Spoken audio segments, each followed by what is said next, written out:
पता है एक टॉपर और एक एवरेज बच्चे के बीच में फर्क क्या होता है? जो टॉपर होता है वो सिर्फ रूट्स पर फोकस करता है और जो एवरेज होता है वो सिर्फ फ्रूट्स पर फोकस करता है। चैप्टर आपको कवर रहे ताकि आप एक स्पेस आप मैच कर सको, बिकॉज कॉलेज के टीचर्स पर डिपेंड मत रहना कि वो पढ़ाएंगे तो मैं कवर करूंगा।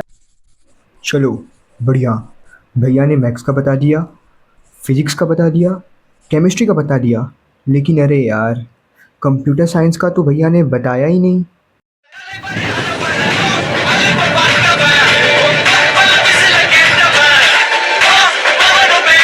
हीरो कंप्यूटर साइंस का इसलिए नहीं बताया क्योंकि कंप्यूटर साइंस तुम्हारे भैया खुद पढ़ाएंगे, और सिर्फ पढ़ाएंगे नहीं, बिल्कुल फील कराएंगे और एकदम नेक्स्ट लेवल कंटेंट दूंगा जो कि बेसिक से एडवांस तक जाएगा। So don't worry at all, see you on 15।